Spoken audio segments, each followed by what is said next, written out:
This episode is brought to you by Amazon Prime. There's nothing sweeter than baking cookies during the holidays. With Prime, I get all my ingredients delivered right to my door, fast and free, no last-minute store trips needed.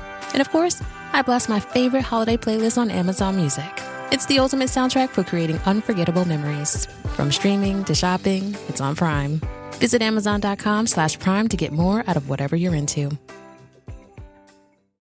We're proud to be Clarksville's new Get Fit headquarters. Trifecta Fitness is a state-of-the-art spin and strength training studio. Our spin studio is truly one of a kind in this area, complete with 20 state-of-the-art live fitness bikes and an incredible sound system. Our strength training is done in small groups of 6 or fewer, and all of our strength and spin classes are scalable for every level of experience. Come see us in the heart of Clarksville, just behind MAPCO at the corner of Old Trenton Road and Wilma Rudolph Boulevard. Call us for more info at 931-542-6265 or download our Trifecta Fitness app for a full list of upcoming classes. Specializing in metal parts, machining, and fabrication since 1960, Girding Enterprises has excelled in the machining process. A truly American company, Girding Enterprises has gone from one-man shop in a basement to a world-class machine shop with over 20 employees. We strive to uphold the highest level of quality while constantly improving our efficiency level in order to offer the most affordable prices to our customers.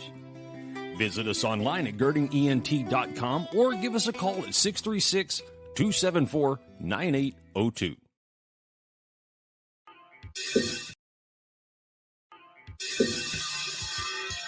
All right. Welcome back. MisFitNation. We are a show founded by a veteran and hosted by 2 veterans and a military spouse. Our mission is to get people to tell their story to the world. If you're an author, share your tips with MisFitNation. If you're a musician or actor, our audience needs to know how they too can get into the business. Coaches, we love our coaches.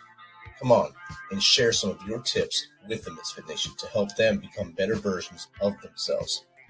If you're a corporate leader or an entrepreneur, come on and share how you did it and how hard you have fought for success. If you're a veteran, first responder, or Gold Star family, we would love to have you come on and just share your story with the MisFitNation. We always have time for you. If you're feeling down, alone, or starting to see the darkness, stop. Think about those who are around you. You are not alone. You will be missed. If you feel like your problems will be a burden to those in your inner circle or are embarrassed, dial 988. If you are a veteran, take option 1. We need you to keep pushing forward. Don't make a permanent solution to a temporary problem. If you're a new listener, welcome to the MisFitNation. Be sure to subscribe to our show on your favorite podcast apps and also on our YouTube channel at @_MisFitNation. Subscribe and click the bell to keep you up to date with our latest episodes and all of our news. You can also find us on Heroes Media Group and About Face Radio. Now, let's get to the show.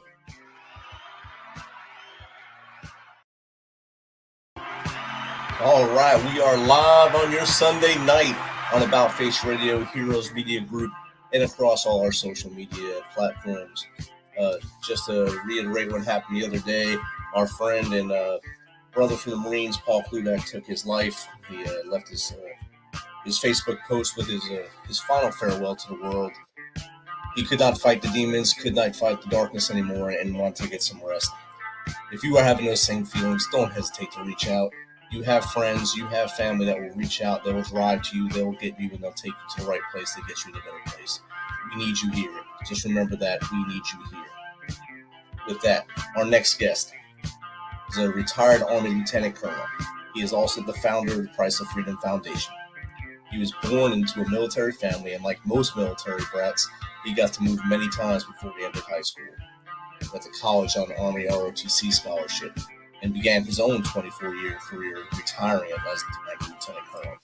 He has held many various management roles in several companies, including most recently AmeriSys and Chamberlain University. He resides now in White House, Tennessee, and plans to make that his home. So without further ado, let's welcome back from our 8th episode, Dennis Schroader. How are you, Dennis? I'm doing great, Phil. Or Rich, I'm sorry. I was thinking of somebody else. I apologize. I'm doing great, Rich. Awesome. Like we said in the pre-show, it's great to have you on again. You are our 8th episode, just over 2 years ago in March. I think March 29, 2021 is when your show aired. So It's been 2 years since we talked about the project, and many people are new to the show now. I'd like you to just dive in and tell people what the project's about, and then we'll go into where we are now. Oh, absolutely. Well, the Price of Freedom Foundation is an organization that's a 501c3 nonprofit. I started this about 4 years ago. The purpose of this is to collect, preserve, and tell the full life stories of those who paid the ultimate price for our freedom, those who died all in uniform, all serving in our nation's armed forces, whether that's active duty or the reserve components. We want to do more than simply what you're going to see here in about another month when Memorial Day rolls around and you see the tributes that are going to be aired.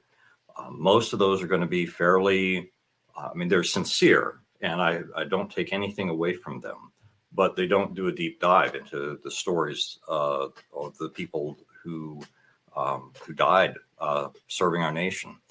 And I felt that the families and the friends and the legacy of our brethren and our sisters who served alongside us deserved more than that.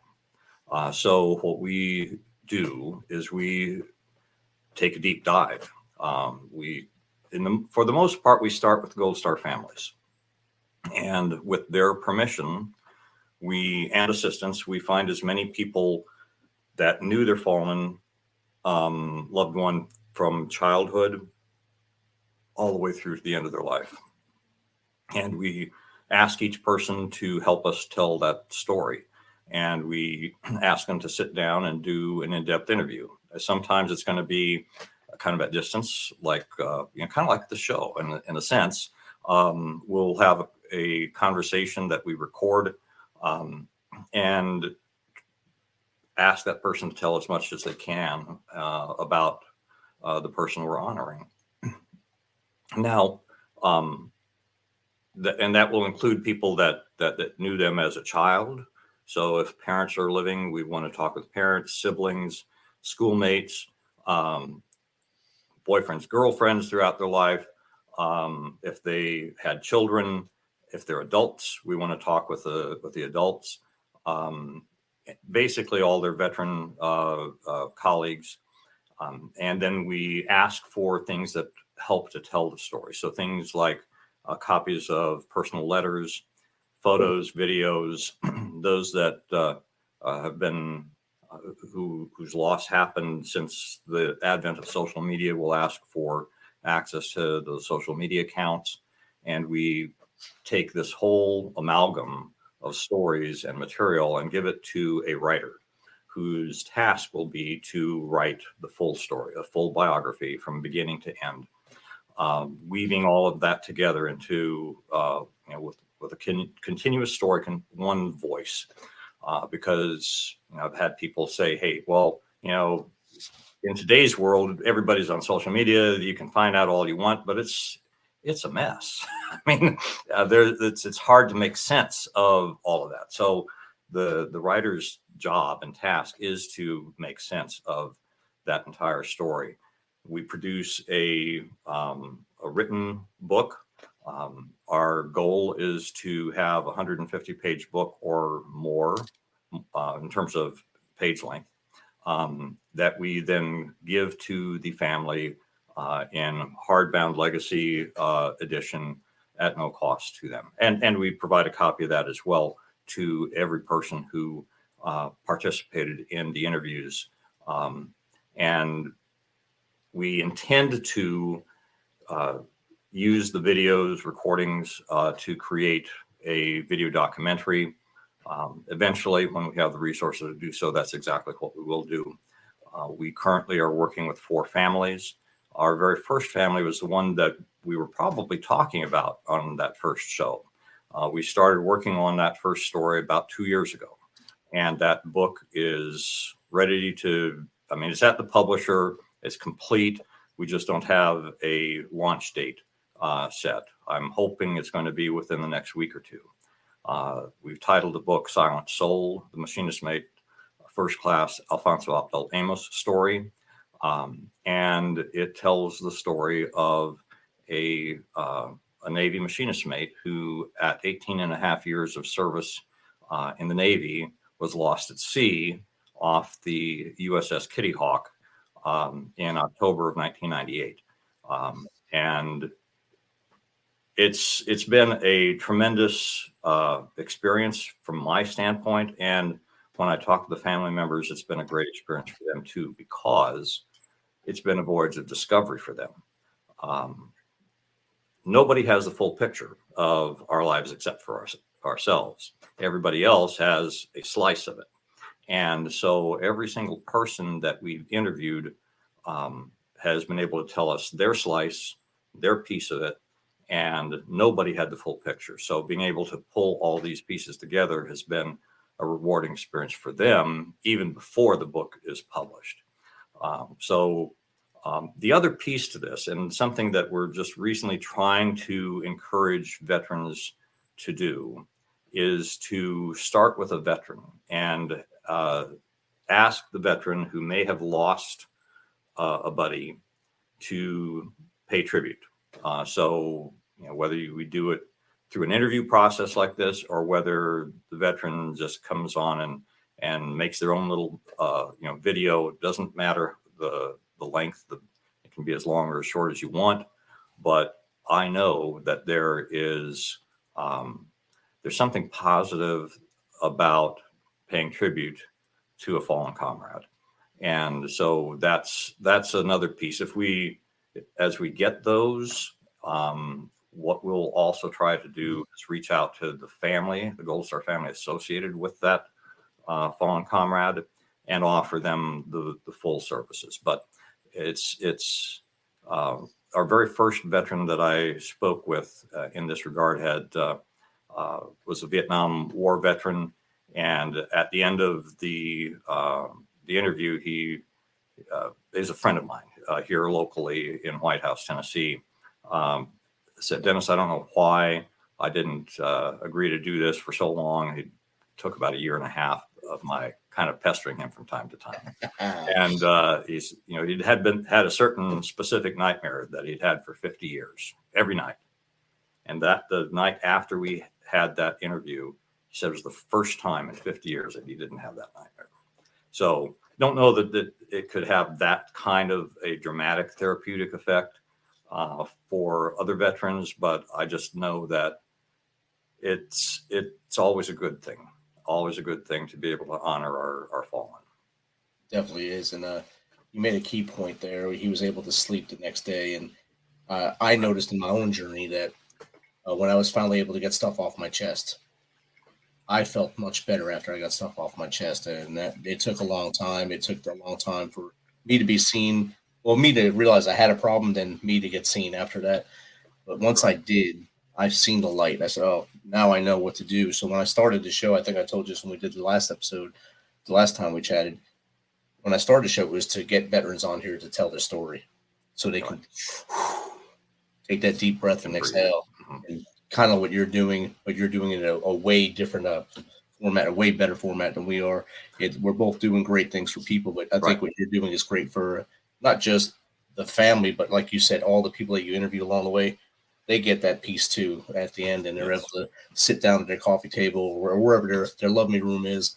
They can sit down there and talk about Machinist Mate 1, Alfonso Abdel Amos, and still have their bourbon that night and say, hey, I remember this dude, man. This dude was funny. Good God, he was funny. He was. And that was a cool thing about him and this story. Of course, every story is going to be different. Every story is going to be unique because we're all unique individuals. But every person that we interviewed said that he was the kind of guy that loved to make you laugh and loved playing music, kind of the life of the party kind of guy. Our author titled the book Silent Soul because like a lot of guys I know, a guy that I was when I was younger, I never spoke about anything that bothered me to anyone else. Kept it all inside. Well, Alfonso kept it all inside to the end. And so it was a great challenge actually for our writer to pull that together when you really don't have any material about his own thoughts and what was going on. So you have to do a lot of kind of conjecture and pull from the interviews of his wife and his shipmates, etc., about what was going on in his life. What do you think he was? What was going on in his head? How did he feel about this thing or that thing? And our author was a guy by the name of Keith Hayden, and he's an Air Force Academy grad, and he's now a military spouse living in Okinawa. He's published 2 prior books, one a book of fiction and another a nonfiction book on language learning skills, and had a heart for doing a project like this. But he had also spent his active duty time in the Air Force as a criminal investigator. And he brought to my awareness and brought his skills to bear that we really need researchers to be able to flesh out other details. So an example would be when Alfonso was lost at sea, the ship that he was on, the USS Kitty Hawk, was transitioning between South Korea and Japan, and there was a storm at sea. He was able to get information about exactly what was going on with that ship, why it was moving from one place to another, the conditions of the not just the weather and the tactical situation they were in. Back then, still Cold War, nothing hot, but with North and South Korea, there's always that level of tension there, and be able to paint the picture of all the geopolitical forces that were going on and how it most likely affected Alfonso. And so that's really something that we're now looking for, are people who can be researchers for the next 3 stories that we're currently working on, to be able to look at details of, this person was lived in these locations at these times, was assigned to these bases. What was going on? What sort of exercises were going on? What sort of conflicts may have been going on? So that we can day-to-day fill in the details around the stuff that we get through the interviews. So that's definitely, for folks listening, if they want to support us, we definitely could use some volunteer researchers. And of course, we need some writers too, because Keith did such a fabulous job. And he was in a position where he didn't need upfront money from us. And we weren't in a position where we could provide it either. So we're going to be paying him a royalty once we get book sales coming in. But it took him 5 months of his life to do this project. And so, there's very few writers out there that are probably going to be in that same position. But if there are any that have a heart for telling the stories of those who are no longer with us and cannot tell the stories for themselves, we need you. We need you, and we've got 3 families waiting for you. So, that's kind of where we came from that episode 2 years ago to now, and it shouldn't take us 2 years to get the story done. Right. About the last year has been much more of a process of trying to figure out all the nuts and bolts and details that I didn't know before about the publishing process. So what's taken us almost a year to figure out, we can knock out in about a month or 2 for the following books. Thanks to that learning curve you've had over the 2+ years you've been doing this now. I mean, Right. You learned so much along the way doing Machinist Mate 1, Amos's story, and along with the other families as well. You're doing them all simultaneously. but you're learning so much along the way. Now, as they come in, it'd be a lot easier because you've learned so many business lessons, life lessons along the way with this. And I think you said something awesome earlier. I mean, he was in the Navy 18 plus years. So that's a lot of time away from his home, a lot of time away from his family that he grew up with. To get those stories from his first part of his life, the first chapter, and then mix that with that second chapter of life to bring this product, that has to bring chills to you as you're reading it. You've already seen the finished product. You've been able to see the whole thing, the story, and say, wow, his family's going to love this when they see this. They're going to know everything he did throughout his life. And yes, and we've shared the manuscript with a couple of his, in his specific situation, he left behind a wife and 3 small children who were 5, 10, and 12 at the time. And now the children are in their late 20s to mid 30s. And we've shared it with his 2 daughters.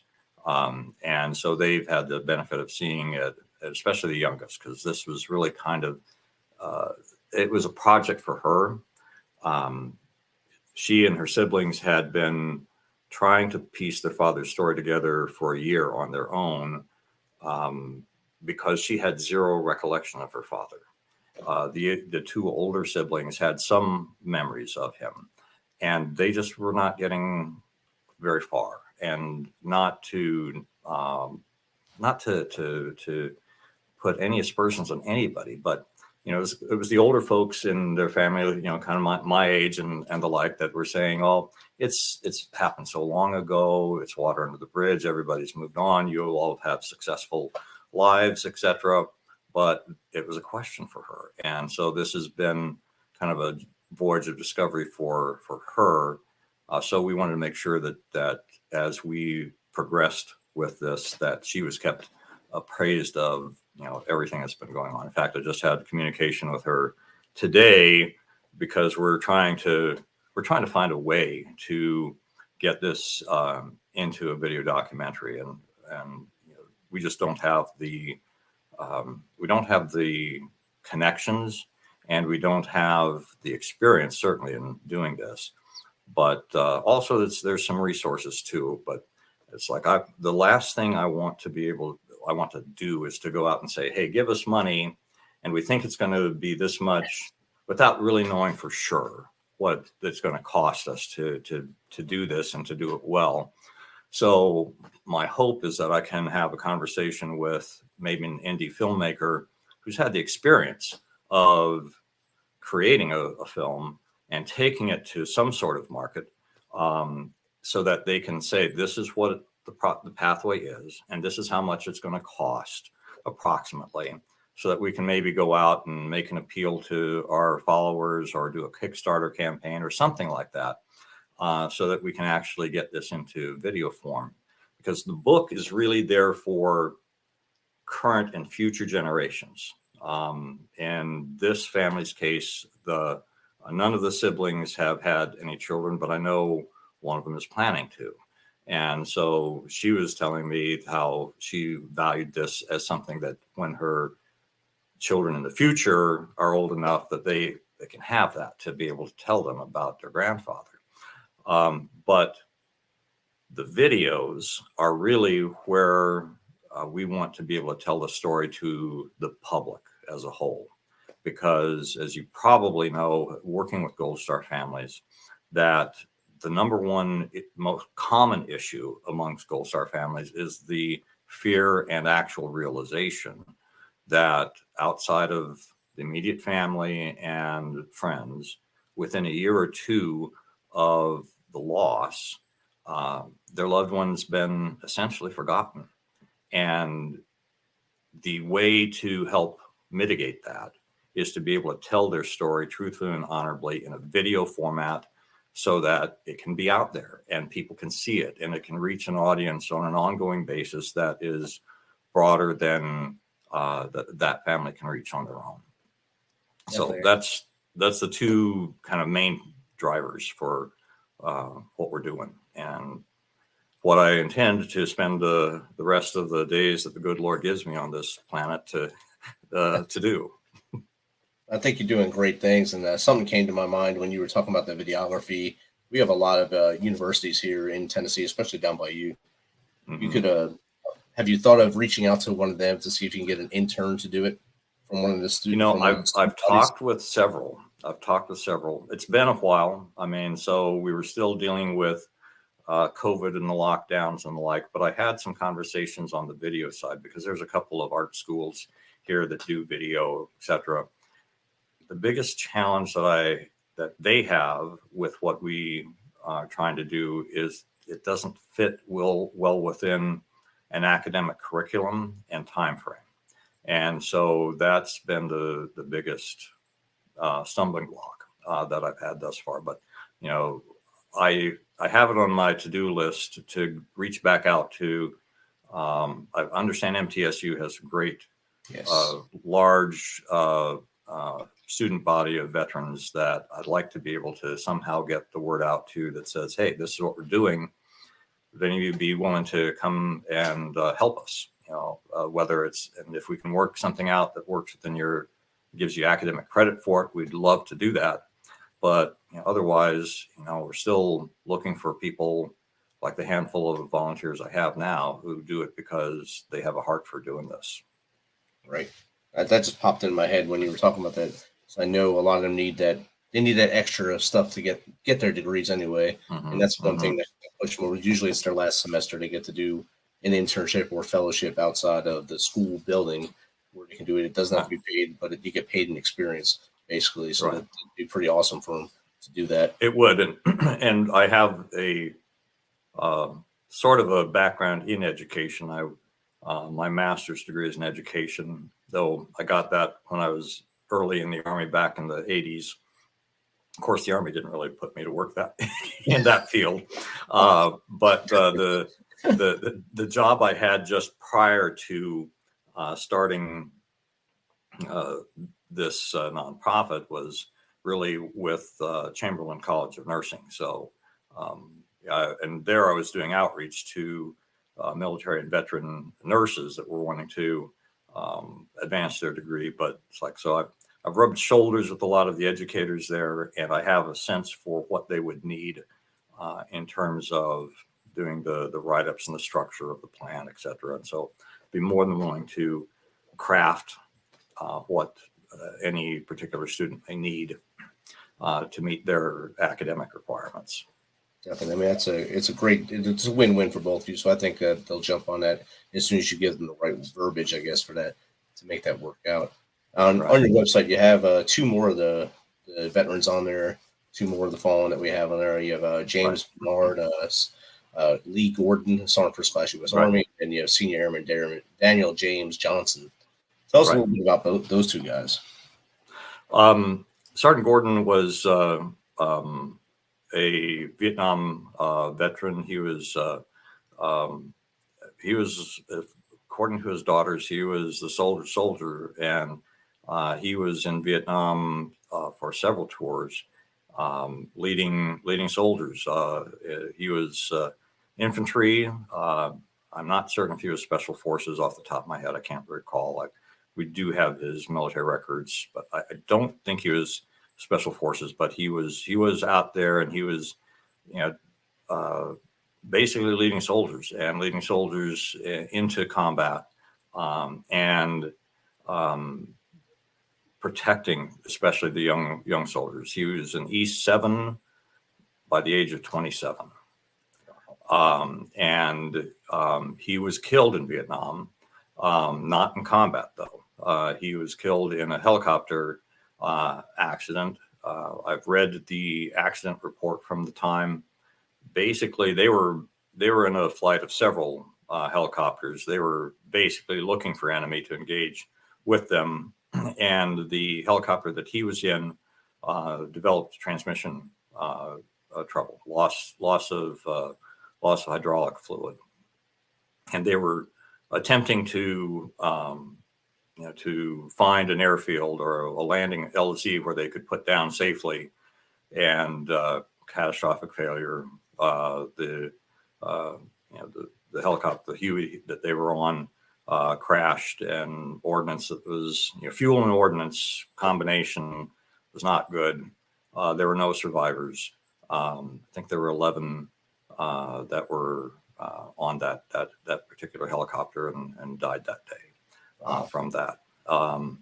And he also had 3 children that he left behind. And so we're in the process of, we've interviewed several of the family members. What we really need to do, and I really need the researchers to help me with this, is to be able to dig into the details of, where he went to school prior to his joining the Army, trying to reach out to those alumni associations to see if we can find anybody who remembers him. Maybe they were friends with him in high school and the like, so that we can have some additional points of view about his life. And we really are just barely getting started on our next, the airman. I've had conversations with his mother, and in fact, next Saturday, she's going to be here in Nashville, and I'll be meeting up with her and speaking with her more directly. Like I said, a lot of times we really need the families to be able to provide us a starting point and to say, okay, here's some people that we know. So I've had a long conversation with his mother, and so I have her perspective, but we really haven't got beyond that yet. And hopefully, we'll have that soon, but we're not on a production timeline. Right.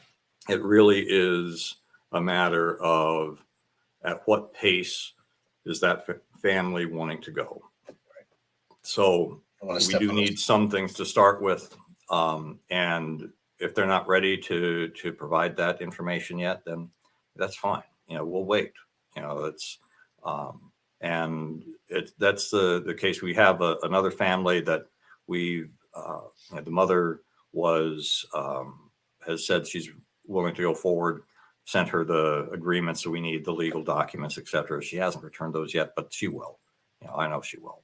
And that's kind of where we're at with that. But my vision for this is so much larger than that, because you and I both know, just in service member, soldier, Marine, Navy, Air Force suicides, yes. We have hundreds every year, and that's horrible that we have that many. And it's also something on my heart that it's like, I've heard from the Gold Star families that suicides those families are excluded from the Gold Star family program. Now, I may be wrong about that, but not anymore. They're not anymore. Not anymore. Okay. All right, good. But unlike when say like Machinist Mate Almas or Sergeant First Class Gordon, when they passed, they got contacted right away and welcome into that family kind of thing, Gold Star family. I think with suicides, the family really has to, especially if they're already out of service, they have to reach back and get the ball rolling to come back and get that support. And what I really, my belief is that those families in particular need to be embraced and supported, because there's still such a stigma around suicide. So I want to be able to tell those stories, and we want to tell those stories as tragically as they ended. I believe that if we tell them truthfully, honestly, and honorably, that you can take a tragic story and help others to learn something from it. I know myself, the whole issue around suicide is one that's close to me, because I had an aunt who committed suicide when I was very young. I myself, at age 17, I was so messed up in my head, but it's like I had my father's loaded .38 revolver to my right temple, had my finger on the trigger, and was about to pull that trigger when a thought came to me and asked, what do you think your parents are going to think when they come home and find their oldest with his brains blown out all over their bedroom. And in that situation, I was not angry or upset with my parents. This is all about me being crazy, stupid, self-condemning, etc. All these thoughts going through my head. And that thought made me take my finger off the trigger and put that away. But I know how close I personally came to it. And I also wrestled with depression and oftentimes suicidal thinking throughout my Army career. So I know that there's a lot of folks, and I've known other folks, other service members that I didn't know closely. But my last regular assignment out in Hawaii, there was a commander of a reserve hospital, physician, by all outward appearances, had it all, who committed suicide while I was stationed out there, and it just shocked and upset everybody. So it's something that I know we feel an affinity for trying to help those that are thinking that way to live another day and to maybe get some help with. Not that, I mean, because I'm thinking about myself. It's like when I was going through this, would I have changed my thinking if somebody said, "Oh, you need help"? No. In fact, that probably would have pushed me further away. But if we can influence them to say that there's people who are going to miss you, that you're important, that no matter what the situation is that you think is you can't get out of, that truly if you just sit and you just be still, that it will pass, because that's what happened with me. It passed. I went through these what I call mental storms, where I would be berating myself, sometimes out loud, but with the most vile, disgusting things you can think of. And over time, when I'd start to fight those kept getting worse.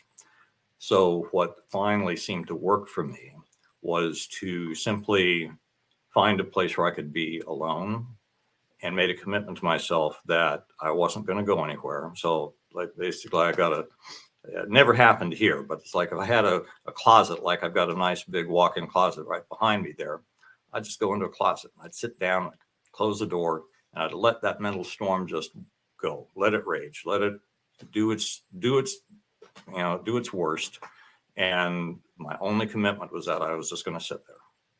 And I did. And usually after an hour, maybe two, it would pass, and I'd be able to get up and, continue on. So my encouragement to those who may be having similar kinds of experiences is to reach out if you're willing to, because there are people who are willing to listen and be able to be a buddy to just kind of not have solutions necessarily, but just to be there and share the pain with you. And otherwise just to kind of let it wash over and see another dawn. Yes. That's why I tell them in my intro there, I say, if you see the darkness, stop. Think about those around you. Think about who's going to miss you. Think about all those things. I've had 3 Marines on here. All 3 of them attempted, had the same situation as you, pistol in hand, ready to go. And all 3 of them had a divine intervention of some sort on one attempt. And the second attempt for 2 of them had a second attempt where they finally woke up and said, "Hey, I have something to live for. I have a purpose. I can run forward. I can do this." My friend Paul last week, he lost a battle, and he, like the person you were talking about earlier, super successful. He had his own detail business outside Chicago. He's the detail king of Chicago. Yeah, realtor, always happy, always smiling. I met him in Nashville on a soldier's ride. Big personality, great dude. And it was just a shock. And he wrote the whole thing on Facebook at 4 a.m. I guess knowing that no one would be up at 4 a.m. to see it, to maybe stop him. But it's a cry at the end of it. But he'll be missed, and he's a great story. And his funeral is this week, April 30th. Will be his funeral up there in the greater Chicago area. Yeah, it's always a loss. It really is, and it's like, I join with you in your heart and your efforts to help those that are wrestling with this, like I was. And thank God, I don't know, I can't point to any one specific thing, but I honestly have not had any of those kinds of internal fights or conflicts or mental storms in probably maybe 10, 15 years, something like that. My hope and my prayer is that for those that are wrestling with this now, that they'll take encouragement that, from those of us that have been on that brink and didn't think that there was a point to going on and didn't think that there was going to be an end to the pain, that there is a better purpose to stay on and stay through it. And that we can't see it necessarily from that point of view, and that where that position is. Looking back, we can. Looking back, I can see it. But when I was in that spot, I couldn't see it. But I'm thankful that I had made that commitment to myself to just stay put. Right. and look at what that decision did for you now. So you were 17 and you went on to fulfill your college career, then your entire military career. Retired at the rank of lieutenant colonel. Right. Went on to bigger and better things after that, and now what you're doing is even bigger. You have a purpose. So yes, God had a purpose for me, and it's like I have 5 adult children and 14 grandchildren. They wouldn't be here. None of those would be here. So it's like, yes, it's so much easier to see in retrospect than looking forward. It's like, I believe this is I guess a divine calling for this project, because I really want this to be able to be offered to every Gold Star family, and for this to go on far beyond my years on this earth. But it's like, who knows? I don't, you never know what the future is going to hold. And I just believe that one of the things that I loved about the military was, and that I see here, is that we believed in a purpose greater than ourselves. And that's what I'm seeing here. And I think a lot of times, thinking back when I was out of the service, and I was unemployed for a couple of different times for more than a year at each stretch. And it was really, really, really hard to be able to say there's a purpose to your life, Dennis, and especially having achieved the rank of lieutenant colonel. It's like, you're not supposed to be unemployed. You're not supposed to be considering becoming a janitor to keep it, the bills paid and the lights turned on. You would achieve so much, and it's like it was a very humbling experience. But I also know how difficult it can be sometimes to say, that there's a greater purpose for you individually in your circumstances than what you're seeing now. And it's I believe it. I really do. I mean, it's like the folks that I see in any circumstance, any situation. I'm working with some guys locally here with some men's groups, some of them that are involved in some drug and alcohol recovery programs, some that are working with folks that are homeless. It's like there has to be you have to be able to help the people who are in these dire, miserable circumstances to see that there is hope, and there is, even though they may not be able to see it. And that's part of why it ties so closely into my Christian faith, because that's one of the things that it was always taught. You don't see it. There is a hope beyond what you can perceive. And so that's what we try to help folks to do, is to see beyond the circumstances, beyond the mess, beyond the misery, that it's not always going to be that way. It doesn't have to always be that way. And so anyway, that's I don't know how I got down that rabbit hole. It was good. That was a good segue there. It was awesome. Especially after this week that the Misfit Nation had, and knowing that our brothers and sisters are doing this at a rate of what is reported as 22 a day. It's something that needs to be talked about, and not hidden. And I talked to someone on the phone the other day, and they went on to say, about COVID being, they were angry about COVID because no one talks about the mental health aspect of everyone's problems. It's not just military veterans; everyone's going through mental health problems. It's an epidemic for a lot of people, and that's something we need to start screaming from the rafters. Let's get this help and make it, make it that it's okay to go get it, and not say, hey, you're messed up, you go in that room over there and don't come out for a while. Right. Exactly. And there's a fellow veteran that's here in White House. We became friends since last July, and what brought him here a couple of years ago was that he had tried to kill himself. In fact, he'll tell you that he actually died for a few seconds, and his experience was facing God and being brought back to life.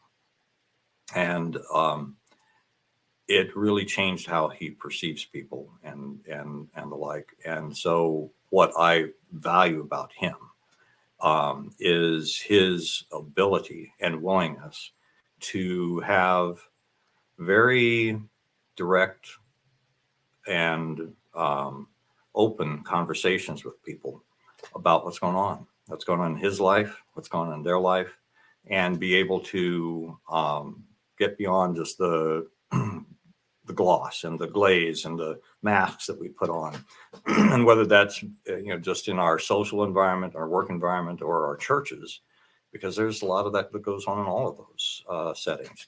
There's a lot of folks that are hurting in a wide variety of ways, and it makes a huge difference. He has personally made a huge difference in a lot of guys' lives and the lives of youth in our community, by being willing to have that conversation, hear what's going on with them, and just be able to be there with them in that pain or that mess or the like. It's just phenomenal, and I'm in awe of him and what he's doing, and we're encouraging him to start his own ministry, but it's like we'll see what happens that way. But I think that if we were all willing to be able to say, hey, we're going to be open and honest. I'm going to be open and honest, and it is safe for you to have a conversation with me about what's really going on in your life.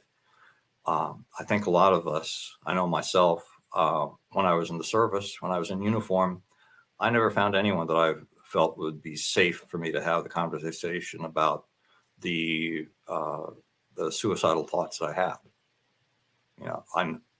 Because there's always the risk that your career would be over.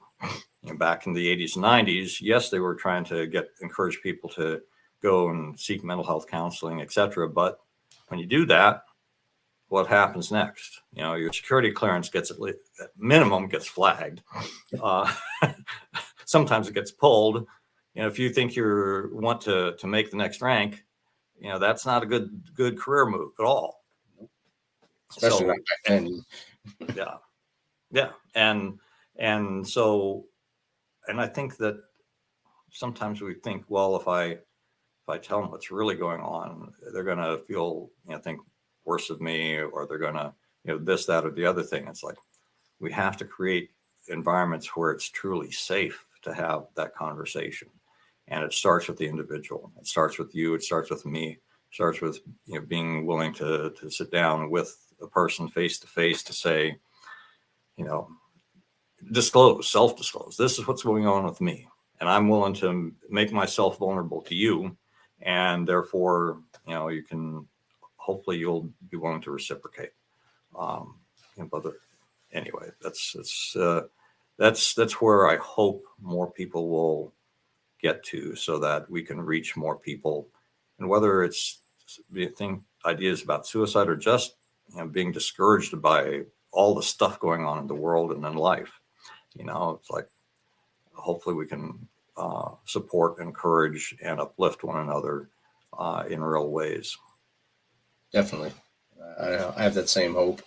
Listeners, make sure you heed the words that we're talking about here, and understand that there's people out there that will help you, people that will answer that phone, will pick up that phone. Or if you drive to their house and say, "Yeah, I need help," they'll take you inside, and they'll sit and talk to you, or sit on the back porch, wherever you want to be, and chat all night if you need to, just to keep you with them. And also, listeners, Dennis said this earlier, he's looking for researchers to help him with his next few veterans he has on there, and those into the future. He can't do this alone. He needs help, and this is a great project to help keep the legacy alive of these young warriors that we have lost, men and women that we've lost. And his project is a great way for you to jump in and help him out, and help the project out, help the project keep moving forward the way it should be. So, Dennis, how can someone get in contact with you if they do want to become a researcher, or if they're listening and say, "Hey, I know videography, I can jump in, maybe help Dennis out a little bit"? Super. Yes. Well, they can call me directly at 615-389-1867. That's the phone that it's a cell phone I carry with me all the time, but it's dedicated strictly to the Price of Freedom Foundation. You can visit us on the web at www.priceoffreedomfoundation.org. You can email me at info@priceoffreedomfoundation.org. You can visit us on social media. We have a presence at the Price of Freedom Foundation on Facebook, LinkedIn, Instagram, and YouTube. And you can message us through any of those channels as well. So, but I'd say if you've got somebody that wants to reach out to me and have a conversation, either the email or the direct phone call or text message are probably the most effective ways to get to me. I should also, I also want to put out, the call for veterans who want to pay tribute to a fallen comrade. Please, we'd love to hear from you as well in that regard. Definitely, brothers and sisters, if you're out there and you've lost your brothers and sisters either in combat or even after service, reach out and let's start getting their stories written down, and just their legacy can live forever, instead of just on, like Dennis said earlier, when organizations go to Memorial Day and they say a name but they don't know anything about the person.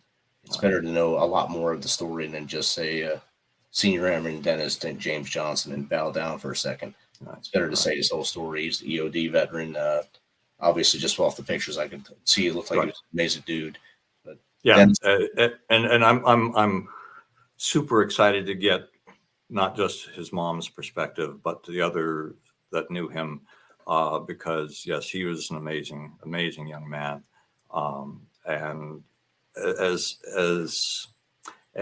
I get details about each of these families, it's like there isn't a one that isn't a phenomenal story to be told.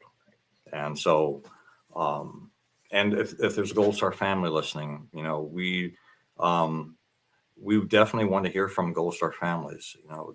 I believe there's value to you and to your loved one's legacy to be had, and by telling that story and telling it completely. So, are we well resourced? No, we're not yet. But hopefully, with the publication of our first book, we'll get some more attention. People can see, hey, these guys aren't just talking about what they're wanting to do. They're actually here's their final product, and it's a good story, and they did it well.